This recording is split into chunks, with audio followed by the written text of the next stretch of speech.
Si no soportamos la disciplina, somos bastardos, está claro. Somos bastardos si no soportamos la disciplina, no nos arrepentimos, verdaderamente no hemos nacido de nuevo.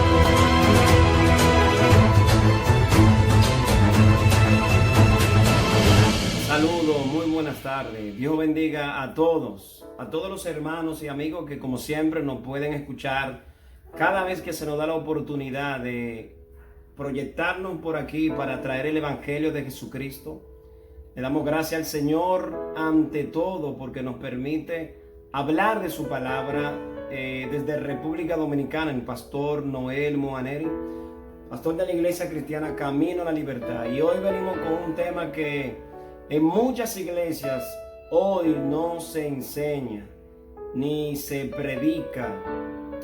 Lamentablemente hay iglesias, templos, concilios, estructuras cristianas que no disciplinan. Y nosotros hoy queremos hablar de la disciplina, pero no una disciplina deportiva o una disciplina de atleta, sino más bien el proceso de restauración o de expulsión de un miembro de la iglesia. La palabra del Señor nos enseña a nosotros en el libro de Mateo, capítulo 18, del 15 al 22, nuestro Señor Jesucristo dejó esto de la disciplina para que la iglesia sea sana y la iglesia tenga estructura, base fuerte, un buen testimonio, tanto para los de adentro, con cada hermano mutuamente, y para los que están afuera. Jesús dijo de la siguiente manera: por tanto, si tu hermano peca contra ti, ve y repréndele, estando tú y él solos. Si te oyere, has ganado a tu hermano, mas si no te oyere, toma aún contigo a uno o dos, para que en boca de dos o tres testigos se hable toda palabra. Si no los oyere a ellos, dilo a la iglesia, y si no oyere a la iglesia, tenle por gentil y publicano.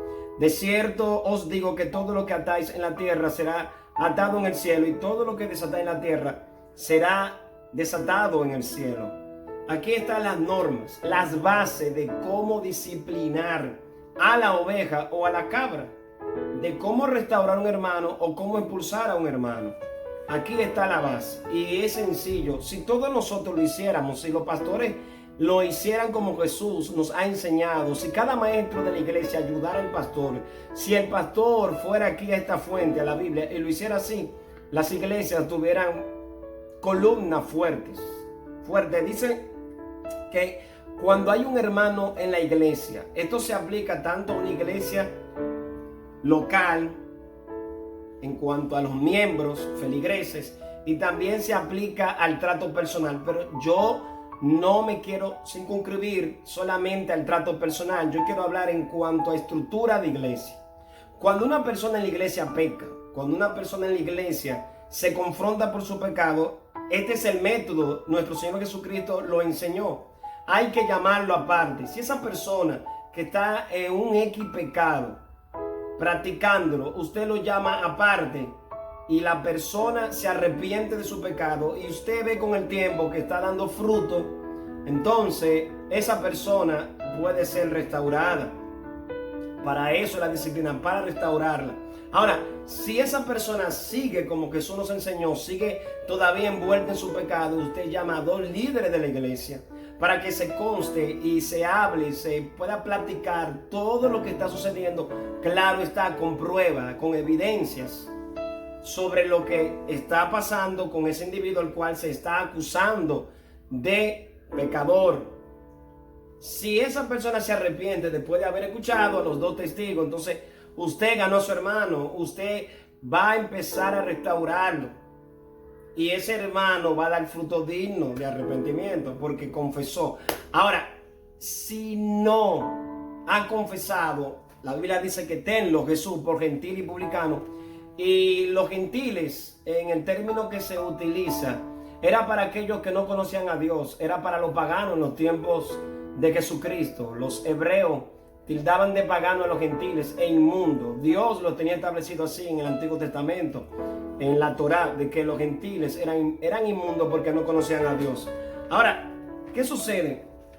En la Biblia hay más enseñanza de cómo nosotros restaurar, pero esto de restauración va a caer en corazones que sean sabios. Dice el proverbista en el capítulo 12 del 1 al 3, el que ama la instrucción ama la sabiduría, mas el que aborrece la reprensión es un ignorante.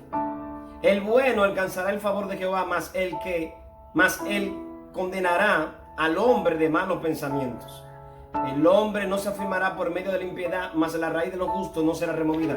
O sea que el que ama la disciplina, la reprensión, es el sabio, mas el que resiste, el que no se arrepiente, entonces a ese individuo la Biblia lo llama como malo. Y si está dentro de una iglesia y es un ejemplo, un borracho o es un ladrón o está utilizando recursos innecesarios como robar, mentir, estar en fornicación, adulterio, entonces si no hay un arrepentimiento en esa persona, lo que le queda al liderazgo después de agotar el procedimiento de Mateo 15, el cual acabamos de leer, Mateo 18, del 15 al 19 y los otros versículos, si se agotó ese procedimiento y esa persona no se arrepiente, para afuera va.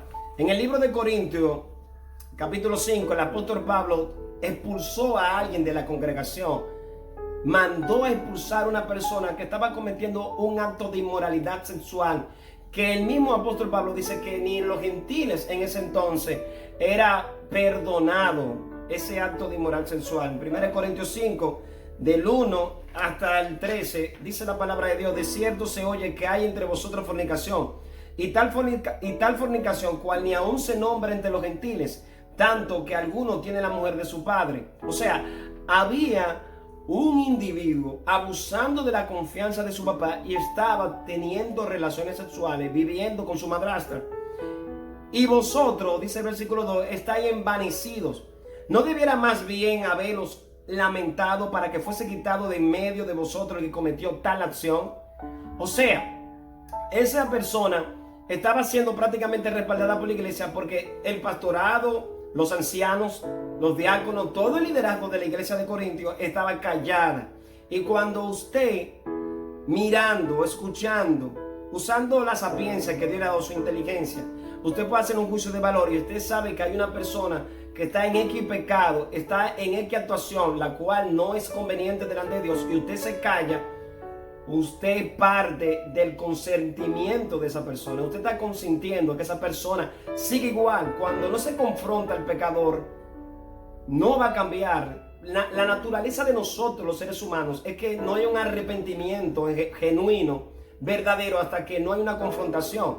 Cuando Adán y Eva pecaron, que tenían una relación con Dios, cuando ellos se vieron avergonzados espiritual, desnudos espiritualmente y físicamente, se escondieron. Cuando Dios descendió a hablar con ellos, Dios lo sabía todo, pero tuvo que venir Dios desde el cielo a hablarle, decirle: ¿dónde tú estás, Adán? Confrontarlo para que Adán y Eva expulsaran dentro de su corazón lo que ya habían hecho, hablaran con Dios, dialogaran diciendo que estaban arrepentidos, que habían pecado, etcétera, etcétera. Y usted sabe la historia. Cuando David pecó, que duró casi un año sin arrepentimiento, sin confesar su pecado, ocultando la maldad y la perversión que había hecho, tuvo que venir Dios a través de un profeta, el profeta Natán, a confrontarlo. Mientras tanto, David estaba atrapado en su pecado. Volvemos aquí a Corintios 5, dice: en el nombre de nuestro Señor Jesucristo, dice el apóstol Pablo, reunidos vosotros y mi espíritu con el poder de nuestro Señor Jesucristo, y a esa persona que sea entregada a Satanás para destrucción de la carne, a fin de que el espíritu sea salvo en el día del Señor. Esto es un versículo de esta carta y este capítulo 5 que es un poquito complicado para muchos, pero se manda a expulsarlo. No vamos a entrar en nada de teologal en este caso con respecto a ese versículo, aunque sí sabemos y podemos entender que entregárselo a Satanás, suéltenlo en su pecado, ya es prácticamente un gentil, es una persona que no se arrepiente. Suéltenlo al pecado, suéltenselo a Satanás, para ver si en la prueba, en las luchas, en las adversidades, si es un hijo de Dios, él va a volver al camino arrepentido. El versículo 6 dice: No es buena vuestra jactancia. ¿No sabéis que un poco de levadura leuda toda la masa? O sea, si callamos el pecado, todo se va a contaminar, porque siempre en las iglesias hay personas que están mirando a los demás hacia los lados y están fijándose quién es fuerte, quién es débil, para ellos mismos justificar sus acciones. Ahora, cuando la iglesia es procesada en la disciplina, hay temor y no se atreven los humanos, los hermanos en la fe, a violar las reglas de Dios y las normas cuando la iglesia está blindada con la disciplina. En el libro de Levítico, capítulo 24, del 14 a 23, Dios a través de Moisés le había entregado normas fuertes al pueblo de Israel. Israel, mientras estaba en el desierto, era tratado como una iglesia. Dios siempre vio a Israel como una iglesia hasta los tiempos de Samuel, que Israel se rebeló y pidió un rey. Dios lo gobernó teocráticamente. Para ello era su tabernáculo de reunión, era su casa. Y dice en Levítico 24:14, sacad fuera del campamento al que maldijo. O sea, si hay una persona que maldice y blasfema contra la cosa de Dios, la disciplina en el pueblo de Israel era sacarlo. Y que todos los que oyeren pongan las manos sobre su cabeza y que toda la congregación lo apedree. Era fuerte la disciplina, muy fuerte. Dice el versículo 22, habrá una misma ley para vosotros. Será tanto para el forastero como para el nativo, porque yo soy el Señor vuestro Dios. Moisés entonces habló a los hijos de Israel y ellos sacaron fuera del campamento al que había maldecido, o sea, blasfemado, y lo apedrearon. Los hijos de Israel hicieron tal como Jehová había mandado a Moisés. Esa era la regla para un pueblo de Israel que no tenía el Espíritu Santo. Mas sin embargo, ahora en la gracia, nosotros los creyentes decimos que tenemos. Pero para nosotros saber si el que está en un proceso de disciplina es cristiano verdadero, ¿qué va a pasar? Como leíamos en Proverbio, el que ama la instrucción va a ser restaurado. Mas usted se va a dar cuenta si la persona a la cual ya usted ha agotado todos los requerimientos que Jesús nos dejó en Mateo 18, del 15 en adelante, y si esa persona aún así, usted teniendo todas las evidencias en contra de ella, no se arrepiente, entonces hasta que no exista el arrepentimiento con el cambio a su pecado, usted puede identificar que no es un hijo de Dios, que no ha nacido de nuevo. Aquí, volviendo a la carta de los Corintios, el apóstol Pablo dice en el versículo 8, así que celebremos la fiesta no con la vieja levadura ni con la levadura de malicia y de maldad, sino con panes sin levadura, de sinceridad y de verdad, hablando del ágape, del compartir de la cena del Señor, porque no es posible que una persona en fornicación esté entonces en nuestro ágape compartiendo la cena del Señor. Entonces dice el versículo 9, os he escrito por carta que no os juntéis con los fornicarios, no absolutamente con los fornicarios de este mundo, verso 10, o con los avaros, o con los ladrones, o con los idólatras, pues en tal caso os sería necesario salir de este mundo. Más bien os escribí que no os juntéis con ninguno que llamándose hermano fuere un fornicario, fuere avaro, fuere idólatra, o maldiciente, o borracho, o ladrón, con el tal ni aun comáis. Esto es parte de la disciplina del creyente y la restauración, y en dado caso la expulsión. Pero ¿por qué hay que expulsarlo de la iglesia? Porque Jesús nos dijo, porque no hay un arrepentimiento, es un gentil, es una persona que está en el paganismo, que está en su pecado, que todavía no ha nacido de nuevo en tal caso. Y para usted y para mí, que soy un humano, pastor, pero no soy Dios, para nosotros saber como iglesia que esa persona nació de nuevo, tiene que arrepentirse de su pecado. El que no se arrepiente no ha nacido de nuevo. Y si no se ha arrepentido, entonces tiene que estar fuera. No podemos juntarnos con una persona ladrón dentro de la iglesia, o un avaro, y consentirle su pecado y que participe en la cena del Señor. Eso trae maldición, eso trae enfermedad. Dice en la misma carta de los Corintios más adelante, cuando el apóstol Pablo enseña y dice que hay muchas personas enfermas en la iglesia, y es por el pecado no arrepentido, no confesado. Si no soportamos la disciplina, somos bastardos, ahí está claro.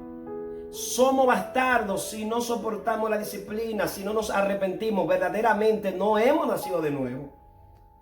Gloria a Dios. tenemos nosotros, los pastores, un llamado al liderazgo de la iglesia, utilizar estas herramientas bíblicas. Discipline, pastor, disciplina a su congregación, a todo aquel que anda desordenadamente. Es lamentable, reitero, que personas dentro de las iglesias han recibido todos los aplausos del liderazgo de iglesias locales, de concilio, de obispo, aún estando ellos vivos en el pecado. Personas adúlteras, recasándose sin las cláusulas que Jesús y el apóstol Pablo nos enseñó. Personas robando el dinero del erario y están en las iglesias y donando templos y los pastores lo aplauden. No, no es así, no es así. Con todo el dolor de mi alma, al que no es de Dios hay que expulsarlo. El que se hace ser cristiano de la iglesia hay que disciplinarlo. Aquellos que dice en Tito, aquellos que quieren, por ejemplo, dividir la iglesia, al que está haciéndole daño a la iglesia, en Tito capítulo 3, verso 10, al que cause divisiones después de una y otra amonestación, deséchalo, sabiendo que el tal se ha pervertido y peca y está condenado por su propio juicio. Óyeme, qué fuerte la Biblia. Pero si una persona se hace llamar cristiano y es un perverso, como ya lo hemos detallado, hay que expulsarlo de la iglesia, porque el tal, dice Pablo, ya está en condenación. Así que a manera de reflexión, como toda la semana, espero que esto llegue a sus corazones y a sus almas, y que el sistema de la iglesia, el liderazgo, pueda aplicarlo. Esto se aplica para la iglesia donde estoy presidiendo, por la misericordia de Dios, y también a todos mis pastores y colegas y cualquier miembro laico que pueda recibir esta palabra. Así que desde República Dominicana, Santo Domingo, Pastor Noel Moaneri exhorta que disciplinemos. Síguenos en YouTube, así mismo como dice mi nombre. Suscríbete, activa la campanita para que nos ayude a seguir hacia adelante en estas en estas redes sociales, estas redes que Dios nos ha dejado en su misericordia para extender el evangelio. Suscríbete, comparte, comenta y ora por nosotros. Gracias. Dios te bendiga.